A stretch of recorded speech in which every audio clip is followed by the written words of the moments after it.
大家好，歡迎大家收睇大丈夫開箱實測。今日咧就非常之特別，我哋要開箱嘅呢一部機咧係台灣同埋香港聯合共同發布嘅 GDR 18V220C。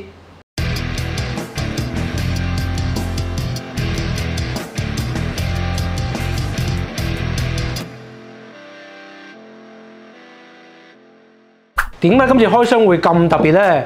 因為大家如果有印象啊，我哋今年年初全球率先開箱呢個 Bosch Go 第3代，因為都係華文嘅世界啊，引咗好多台灣嘅觀眾嚟問，甚至乎趁嚟香港旅行嗰陣咧，特登買一支翻去添。好，咁今次真係兩地共同發布，我哋廢話少講，即入正題。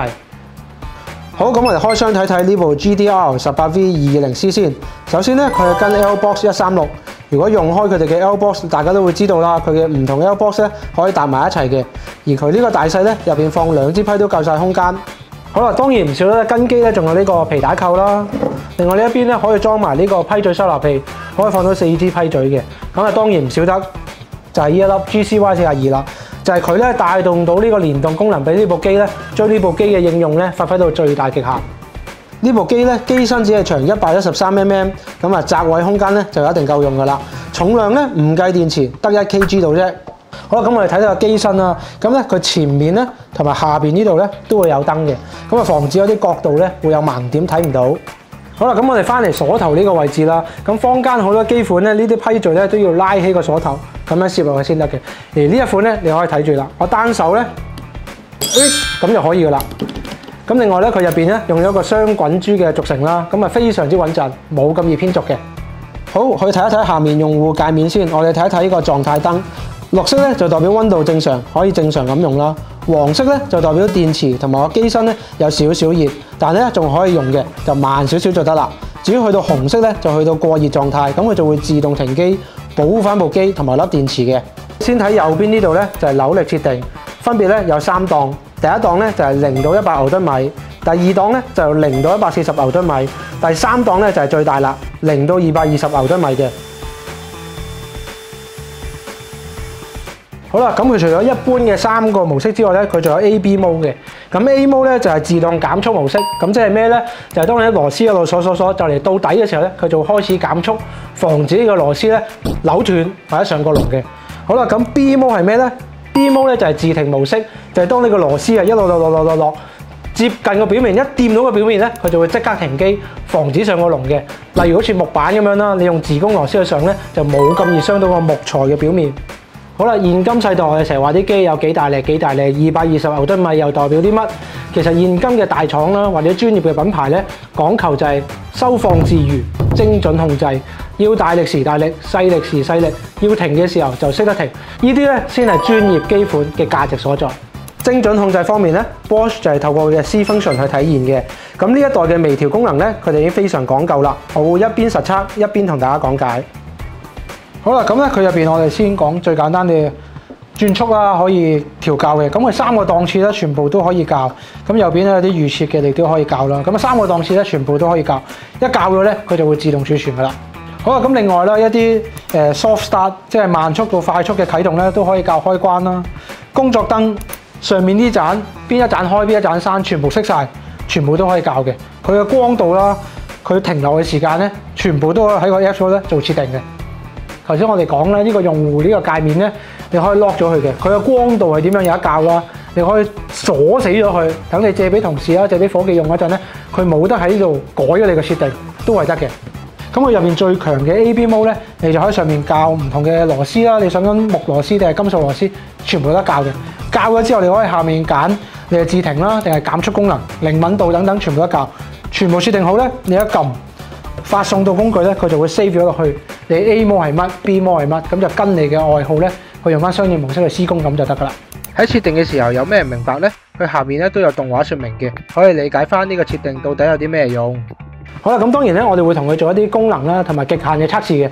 但係做所有測試之前咧，都要同大家講下，我哋用呢啲衝擊電批咧，最好都係揀翻啲內衝擊嘅批嘴。例如我手上 Bosch 嘅呢盒高扭力內衝擊批嘴套筒，係用頂級嘅 S2 鋼材，而且經過熱處理嘅，可以承受到超過220牛頓米嘅扭力。一方面咧，使用壽命會長啦；另一方面咧，批嘴冇咁易斷，亦都冇咁易崩。好啦，咁咧我哋就會同佢先試3段扭力嘅表現。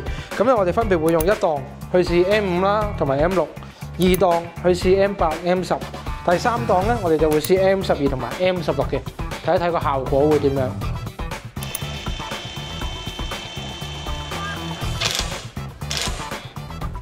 好啦，咁依家就 M6 照第一檔。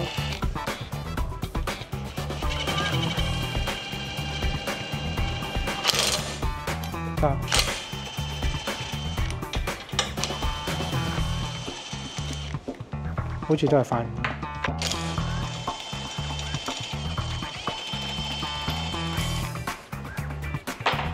好啦，咁我哋而家就轉去二檔。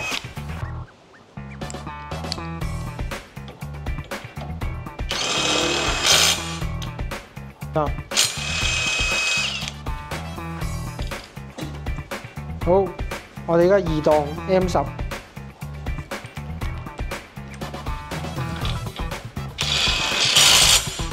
好啦，拆。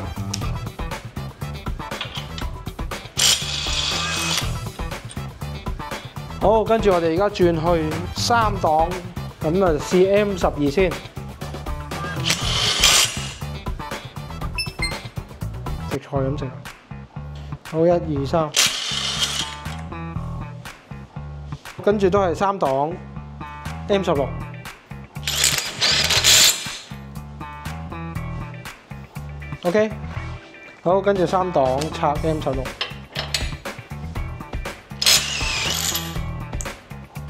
好啦，咁啊試晒三個段數唔同口徑嘅螺絲啦，咁啊其實就基本就一定係冇問題㗎啦。其實我哋試之前都知一定冇問題㗎啦。咁啊呢啲嘅 size 啦，或者呢啲力度咧，呢部咁嘅新出嘅機咧，220嗰度咧，都係食菜咁食㗎啦。咁咧，所以佢嘅重點咧，之後就會喺我哋去睇佢嘅 C function 啦，同埋睇下佢續航力嘅表現嘅。好啦，咁我哋而家咧就會試佢 B mode。B mode 咧就係自停功能。當你個螺絲頭咧上到去接觸到個表面嗰陣咧，佢就會自動停機㗎啦。咁咪即刻示範俾大家睇下。好啦，我而家先示範冇自停功能下咧係會點樣嘅。啊，一般螺絲啦，我哋咁樣上，你可以不斷空轉嘅。咁咧，哇斷喎！嗱，呢個就係冇自停功能下嘅問題啦。嗱，呢個意外嚟嘅，我頭先有粗口啊。嗱，呢個就係冇自停功能下嘅意外嚟嘅，就係個螺絲咧，你會太大力，佢後面鎖死咗啊嘛，變相個螺絲食晒力咧會斷咗。咁所以點解變相我哋呢啲機咧需要呢啲咁嘅專業功能，需要自停功能？係啦，好啦，咁我哋經歷完咧，頭先我哋不顧扭力啦，去扭爆嗰個螺絲嘅示範之後咧，我哋試下開咗自停模式有咩改變？嗱，轉咗去 B mode 先啦，我哋咁啊批序。你睇到隻手指食指，好上嗱，我冇鬆手嘅，但係佢就唔會再轉噶啦，因為佢已經觸發咗個自停功能。嗱，係咪啊？嗱，我冇鬆手㗎，嗱，冇整鼓，冇整佢掛。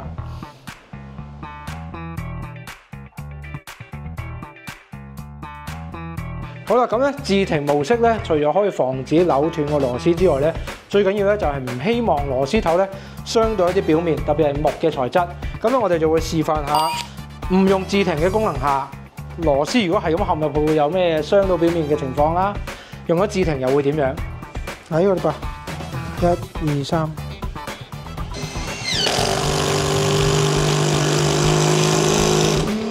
好啦，死轉，成粒螺絲會陷咗去啦，係啦，會陷咗去，咁你個表面咧就會傷咗噶啦。嗱，拆落去都會有困難，因為個螺絲咧已經陷咗去木嘅入邊。你嗰個波頭咧係揾唔翻嗰個六角位，要有啲嗱，已經打柴啦。我哋今日提成全部都係做到極致，就拆唔翻出嚟啦已經，因為佢已經食唔到個位。係啦，咁樣我哋可以 close up 睇下個表面係已經傷晒啦。好啦，咁我而家轉去 B mode 試一試，睇下開咗自停功能下會點樣啊？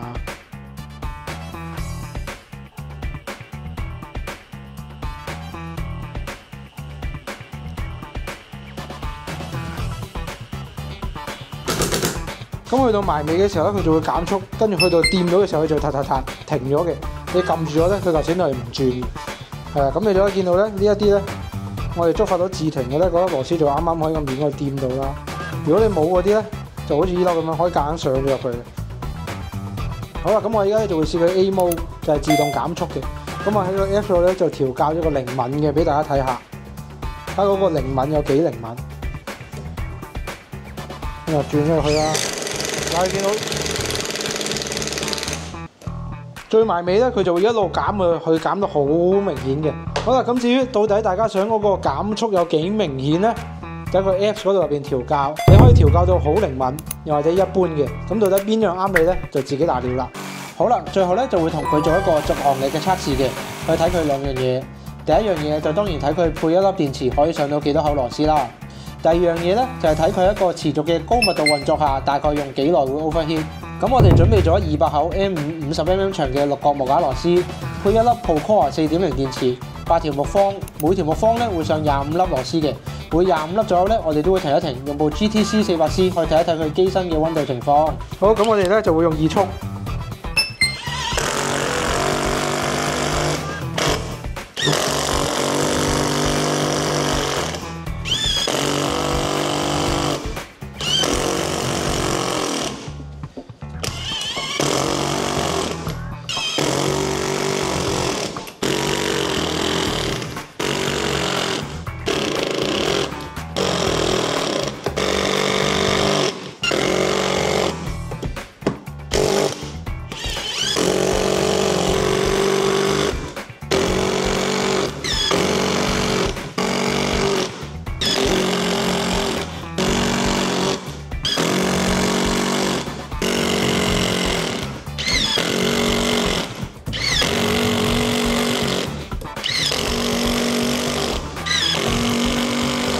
好啦，呢家25口，睇一睇溫度先。個身咧就試咗42.8嘅呢家溫度，個頭咧就47.9度呢家。咁電量咧仲係滿嘅，係啦。咁依家咧就第二條木，我哋第26口開始啊。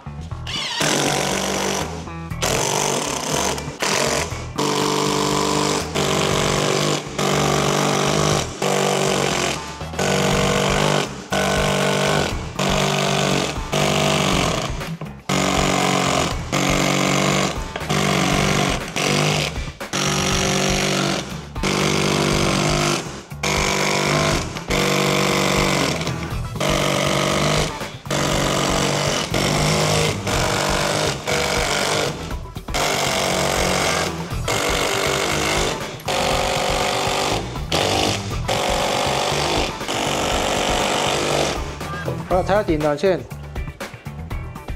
仲係滿電。好啦，機身咧，依家我哋試咗50口啫咧，就50.3度，前面咧就60度到，係啦。咁咧都唔算太熱嘅啫。當然我而家戴咗手套啦，咁呢啲係安全措施。咁依家 total 上咗50粒 M5 50mm 嘅6角木架，咁我哋就繼續試落去。以下咧，我哋就會用快鏡播放嘅。如果唔係咧，大家就要聽晒、睇晒我上晒呢200口螺絲嘅聲。只不過雖然係快鏡啊，其實都好爽同埋簡單嘅。不過如果大家真係有興趣咧，我哋遲啲可以剪翻段上200口螺絲嘅 ASMR 俾大家睇下。好啦，而家機頭咧同埋機身咧都係68、69左右。咁啊上咗100口 M5 50mm 6角木架螺絲，暫時都未有 overheat 嘅問題。電量，咦又跳翻上嚟，其實即係至少仲有60嘅，頭先啱啱試嘅。係啦，佢冷一冷卻咧就即刻跳翻上。咁咧我哋就試咗100口啦，咁我哋就試埋落去。咁我哋而家由第101口開始，上完頭100口咧，電量只係減咗1格，我諗個續航力咧應該都係冇乜問題㗎啦。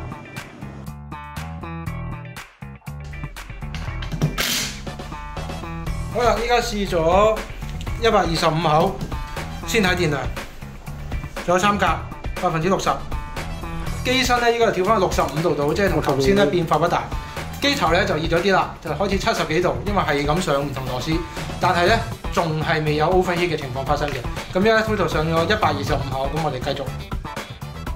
已經第125口啦，其實個力度咧都係冇變嘅。咁啊，不論係多電或者冇電嘅情況下咧，個力度都係好平均。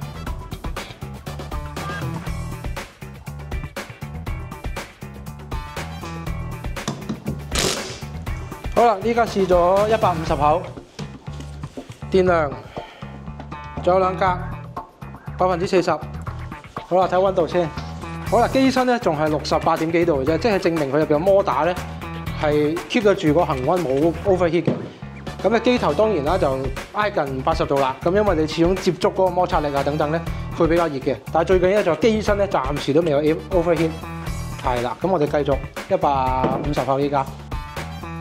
好啦，去到最後50口啦，我哋咧就睇下會唔會有機會出現黃燈啦，或者紅燈，即係有 overheat 嘅情況出現。因為咧，始終喺咁短時間內要上100幾200口螺絲咧，都非常大 workload 嘅。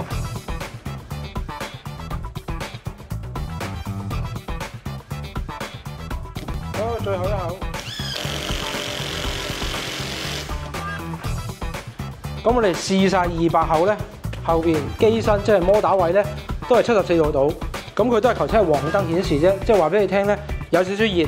但係未到要停嘅，未到 overheat， 叫你減慢少少速度啫。咁我哋上咗200口 M5 50mm 嘅6個木瓦螺絲。咁個頭咧，因為連續咁試啊，就80幾度。咁啊，始終佢掂住螺絲有個摩擦力會比較熱。咁但係我哋主要咧就睇機身，佢都係冇 overheat 呢個問題嘅。係啦，咁咧電量仲有一格，恒定仲有一格。咁我哋咧今日嘅續航力測試咧就去到呢度先。其實續航力嘅測試咧，電池嘅極限並唔係唯一嘅重點啊。因為其實好多師傅啊都會帶好多嚿電池出去，所以測試咧係想睇埋佢嘅自動測溫。因為喺戶外做嘢啊好熱啊，當你非常咁密集去上落螺絲啦，然後係咁換電係咁除咗佢咧，其實都唔知部機頂唔頂得順，出現咗 overheat 咧都可能唔知道。機自己咧又唔識得停喎，變相對機身嘅傷害就好大，隨時機都壞埋啊，甚至乎會有意外發生添。作為專業品牌啊，喺2024年嘅今日啊，呢部機嘅短身啦、力度啦、檔位啦、續航力等等咧，我相信都係冇乜問題㗎啦。機身咧比較有驚喜咧，就係鎖頭可以單手入批序啦。而其實專業品牌要突顯嘅價值咧，係點樣可以做到精準控制？因為一味力大又或者唔識得停咧，可能仲衰嘅，會上爆螺絲啊、燒壞摩打等等啦。而 Bosch 嘅 C function 咧就可以自定呢個轉速啦、模式等等。我覺得啊，可以帶住個用家重新去諗下佢施工嘅物料啦、場景啦，同埋到底有咩需求嘅，可以更加貼心咁為每一位用家啦去定義一把佢專屬設定嘅衝擊批。係呢部機咧，今次帶到俾我嘅最大感覺。好啦，今日開箱實測咧就嚟到呢度先。各位台灣嘅朋友，如果對呢部 GDR 有興趣咧，就歡迎透過官方唔同嘅通路，包括網店啦，同埋線下實體店嗰度購買嘅。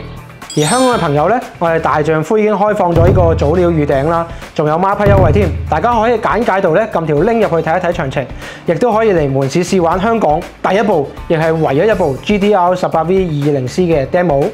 好啦，今日大丈夫開箱實測咧就嚟到呢度先啦。如果大家有咩題目啊，有咩開箱想我哋講咧，就歡迎喺下面留言。仲要記得一定要 CLS 我哋嘅 YouTube、Facebook 同埋 IG。我哋下集見，ciao。大丈夫位於觀塘雲富廣場嘅分店已經開咗啦，各款各樣嘅電動工具牌子、小型工具齊集喺呢度，歡迎大家任試任玩。有咩五金工具問題，歡迎大家上嚟7樓問下我哋㗎。好啦，我喺度咧要再次多謝一直以嚟嘅觀眾啦、顧客啦，你哋嘅支持同鼓勵咧，成就咗嘅大丈夫咧可以開到第一間分店。咁希望日後咧可以再同各位觀眾啊、顧客啊或者品牌一齊成長，我哋再做好工具呢一塊。咁啊，期望喺觀塘店見到大家，多謝各位。